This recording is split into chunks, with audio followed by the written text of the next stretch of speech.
To hear the politicians talk. The politicians have turned this all around, and it's every person has a story. But there is a lot of that. I don't care. I just want to come over here, get what I can, and that's what people see. You know? Well, and I teach at a campus that has the resettlement students that the Catholic Relief Services bring over and reassimilate to the United States. And you hear the stories from these kids of where they came from, the lives that they lived, and how hard they're struggling to learn English because they know the only thing that's going to get them ahead in this country is an education, and they really are working hard. And you wonder, you know, well, what's going to happen to them in the long term when we start all this immigration business about who's here and who's not here and can they stay legally. Or the DREAM Act. Well, this is why I'm saying it's convenient for politicians on both sides to lump all of these people into one image or MS-13. But the reality is that isn't true. It's also convenient to treat it like, oh, this will always be there. It's a massive problem. When people just talk about it commonsensically, it isn't. And I always say, if UPS can track every single package in their system, I'm quite sure that the federal government can hire UPS to track everybody who's if most foreign countries can. I mean, any of us who've traveled, we don't just walk in. All right, I'm so tired of this. We're going to come back with a lightning round of Gang of Four, but first, 11:26, Karen in the newsroom.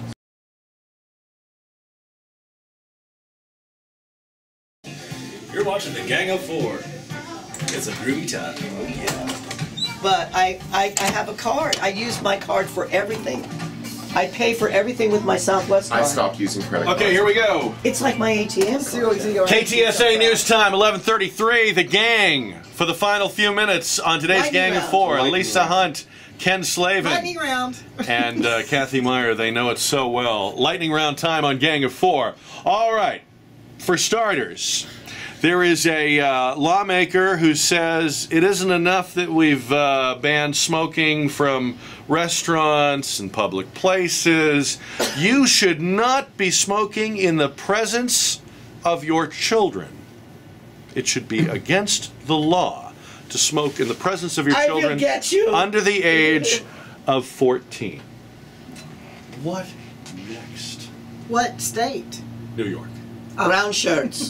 Brown shirts.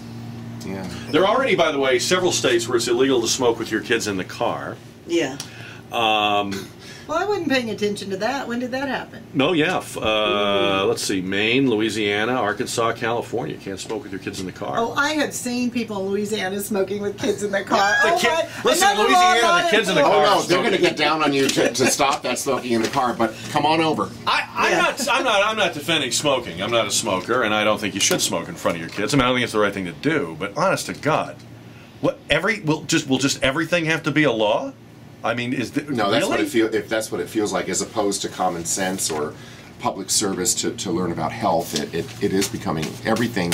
I feel like increasingly we're just regulated beyond. Do you think what is the worst thing about smoking in front of your kids? Well, as a child whose both parents smoked in front of us all my entire life. Mine did too. I never had the desire to smoke. You never wanted to smoke? Unfortunately, I did. I did too. And I did it in college, and then I quit after a few years, and I was a Do you attribute it to your parents smoking, or do you think it was just, hey, it was... Actually, no, because I was really against it growing up. Me too. But you looked so good with that cigarette. I did look pretty good. No, what happened was I miss it. Have one now, Lisa. I was encouraged by one of the other editors of the school newspaper in college to smoke them because it would keep me up late at night. The nicotine would help me stay up late at night with coffee to be able to had a great mentorship program to meet the deadlines. And then of course I got hooked. But then I quit cold turkey. But the reality is that there's a downside to smoking around your children, is it can cause respiratory disease. Okay, I was going to see if you would say that. Is the greater downside the health risk,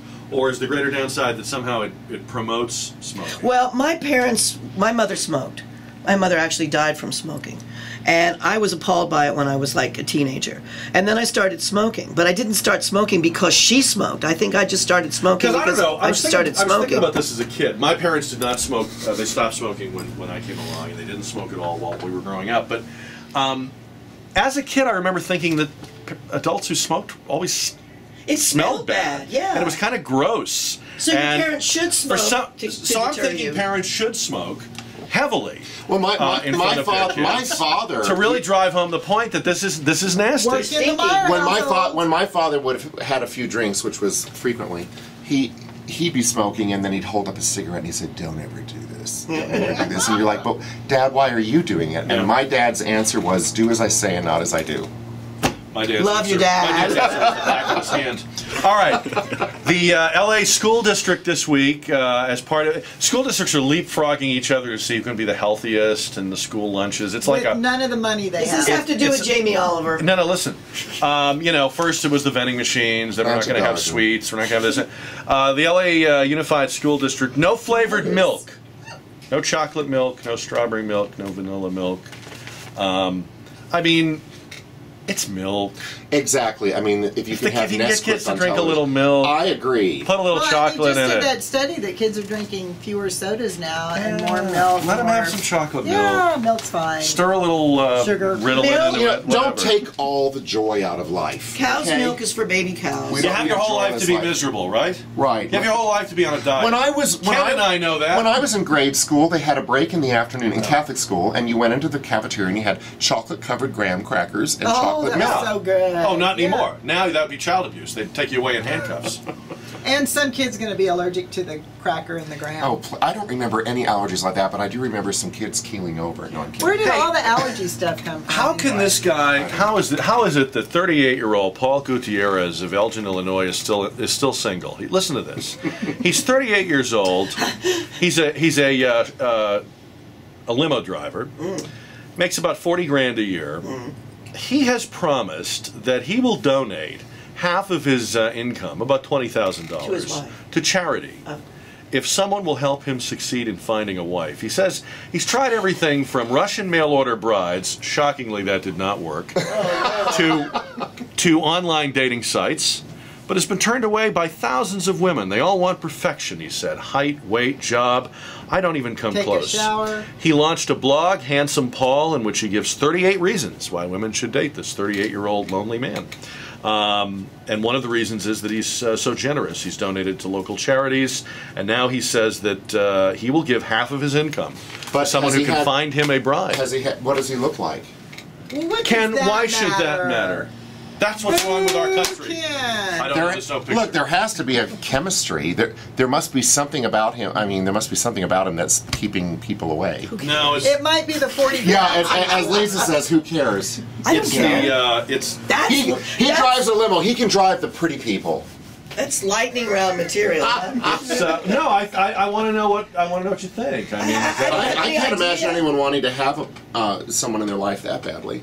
do you think that we have reached a point? Do you think that maybe we've? I say unbitterly. Yes, sir. Remember when they used to refer to what was the term, spinster or Yeah. Old maid. old man? Okay. And a man was always just called a bachelor. I was a Bachelor. bachelor. But that had a lot of Ken. connotations. No, Ken. Yes, it did. Ken, it was confirmed bachelor. Yes, confirmed bachelor. That's how you knew. But that had That's that how had you knew a- they were flaming. They were confirmed. Yes, Liberace is a confirmed. He was bachelor. very confirmed. You didn't All have right. to be Catholic. Listen to though. confirm that. Listen though. When did it become wrong, or somehow a defect, or why is it that there has to be somebody for everyone? That's my question. Do you think that the online dating, the message of online dating is that if you haven't found someone, there's something wrong? Well, you haven't been working hard it enough or could be trying that. hard It could enough. be that, or I also have the theory that because of technology, there's great stuff about technology, but I think we've become growingly isolated, where you can be at home and do everything that you want to do and never see it. Yeah. Other So all human those beings. hours you're on Match.com, you really ought to be out around real people. Well, I mean that and any other things. I mean, I think people are feeling less connected, so maybe they're more apt to want to connect in some way. They I don't connect know. through the apps. Is it? App All right, yeah, it'll say love and you or lust, and you click the button, right? And it takes Is it a you. good idea to blog about your Well, Personal business. Well, I think Single, what he's saying there makes it kind of desperate. As long as he's not a congressman, I guess it's okay. Okay, there you go. He's on Now, the- if he would only she's take some tweeting. pictures of his package. There you go. We don't care about anything else. That's what we want to know. All right. Well, hey, I asked. We had a technology guy on the show this week, and I asked him if the Weiner thing was good for Twitter or bad for Twitter, and he said, "But it's too soon to tell." Has that been good for Twitter? I mean, is that the most marketing? I'm not a Twitterer. I'm not a Twitterer. Does it make you any more or less likely to Twitter? Absolutely not. Yeah, no. I do a little bit of Twittering, but not a whole lot. I'm mostly Facebook. Yeah. Do you ever send any pictures of yourself over Twitter? Your package? No. Lisa, really? Doesn't Connie want to We know what she know, look we like? know Ken perfectly well. No package. That he has no package? Connie Oh, Francis Ken, you're doesn't so want to see modest. Ken's package. Gosh, I hope she's not listening. No, the only thing that I ever put on Twitter is some of my music videos when I'm promoting an appearance. Yeah. Yeah, See- it links back to YouTube. I think Tuxedoed out. I have to think that in all of this, Twitter in the news every day, there must be people who've looked into it that didn't know about it before or didn't care about it. That could very well Possibly. be. I don't see how that could be Watch bad them for come out, them. watch them come out with some numbers Well, how once long they will know. it take them to figure out that it's had an impact on? I'm sure they know. I'm sure they know now numbers because every day. every every website can track who hits it. I can say with confidence the number of congressmen who are using Twitter has taken a nosedive. I think that number Do you is think that it's fun very to suck close to in zero. these morons? Oh, probably not all the way, but probably not on Twitter. I just can't figure it out. I don't think you'll see another one of them get stuck on Twitter. Let's put it that way. But there is still Facebook. There's still hope. Holy shit. All right, on that note, we have said a lot. We have solved nothing. I think we have made no progress. In fact, I think we've taken a giant step backwards in many ways. I don't agree As a with you. I civilization. think this was a wonderful You think it was a wonderful discussion? It always is. Good things have come from It it. was very brave of you to have the three of us on at the same time. I had will nothing say to do that. with it. I found out about it this morning. It was too late to change it. All right, on that Well, note. Thank you for helping us to feel so welcome. Oh, Thank you, so- Jack. Hey, we wish you all well. Ken, remind us again where you're appearing. I'll be tomorrow night at the Boardwalk Bistro, starting Broadway. at 7 o'clock with John Sheridan, a Oh, yeah. phenomenal He's pianist. the guy you brought over to the Rapping with Jack, right? Yes, he's phenomenal. He's an internationally known jazz pianist, and I'm not kidding. He's based here. He was with the Cullum Band for 25 years, but he's an entity in his own right, and I love working with him. So we're there at 7. There's no cover. It's a beautiful restaurant that serves Mediterranean food, and it's very romantic. Speaking of Jim Cullum, do you know Blanquita Cullum? I knew her back when she was here, and we've. It's been a long time since I've talked She to was her. the very first person I ran into at this conference. She's a big wheel in this organization. Oh yes, I've actually heard you she's patch her been on the in show, yeah. for She's been on the show. commentary here before. Yes. So she was asking about various people around Well, San Antonio. Jim Cullum and I talked recently, and I am looking at doing my 20th anniversary concert at the Landing at his club, and it's probably going to be later this summer. So we want to be involved I'll keep with you that. posted. We want to go. 20 years in Yeah. the music business. Tie us into that. I want to be a part of that. I- All right, Ken. absolutely. Good luck Tweet to us. you. I'll and, tweet you. And where can people go to find out more about you? Is it your Facebook page? or- KenSlavin.com, although really that website is getting ready to have an overhaul because it's become static. Facebook is Friend probably Ken the on best. Facebook. Ken Friend him. I love Facebook, and I answer every He note. does. You do. That's true. Kathy Meyer is out for the summer. On the way to City Center Cafe for lunch. Very nice. And Lisa Hunt is Going back off to the work. job market. If you didn't hire her, too bad. And I've got a Somebody else great got job, and I'm very happy. her. And where is the bakery again? It's on Copper Wine in the Brentwood Plaza, about 2 blocks up from the Oh, Williams Northeast Confectionery. Methodist Hospital. Okay.